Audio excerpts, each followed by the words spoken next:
Hi friends అందరికీ మేము ఊరికి పోయినాము. ఊరికి కాడ చెనక్కాయలు అయితే మా పిన్నమ్మ ఇచ్చింది. అవి చెరుక్కొని బెంగళూరుకి ఎత్తుకొని పోదాం అనేసి నేనైతే పొట్టు తనిగా గింజలు తనిగా అయితే ఏర్పించుకుంటున్నాను. మేమందరూ కూర్చొని అయితే ఒలిచినాము. కొంతమంది మా తాత మా అవ్వ వాళ్ళంతా కూర్చొని ఒలిచినారు. సరే ఇంకా వాళ్ళంతా పూసినాకు ఇంటికి పూసినాక నేనైతే ఏర్పిస్తూ ఉన్నాను. చెరిగి ఏర్పించి మేంకొని చిన్న చిన్న రాళ్ళు ఉంటాయి కదా, అవన్నీ ఏర్పించుకొని ఎత్తుకొని పోదామనేసి అంతా నీట్గా అయితే ఏర్పించుకుంటా ఉన్నాను. ఇక్కడ టైం ఉండదు కదా కాయలు తెచ్చుకుంటే, అందుకనేసి ఆడనే ఒలిచి ఏర్పించుకునేసి ఎత్తుకొని వచ్చేసినాను. ఒక 2 పుల్ల గింజలు అయితే ఎత్తుకొచ్చుకున్నాను ఇక్కడికి.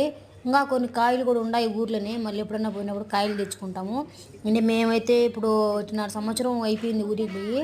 ఇంకా ఊరికి పోయినాక ఇంకా పనులన్నీ అన్నీ ఆడ పనులన్నీ చేసుకున్నాము. ఏమేమి పనులు చేయాలా, గుళ్ళకి పోవాలంటే గుళ్ళకి పోయేసి వచ్చినాము. ఇంకా గుళ్ళు ఉన్నాయి పోయేటివి, కానీ టైం లేదు పోయేదానికి, కాబట్టి ఇంటికి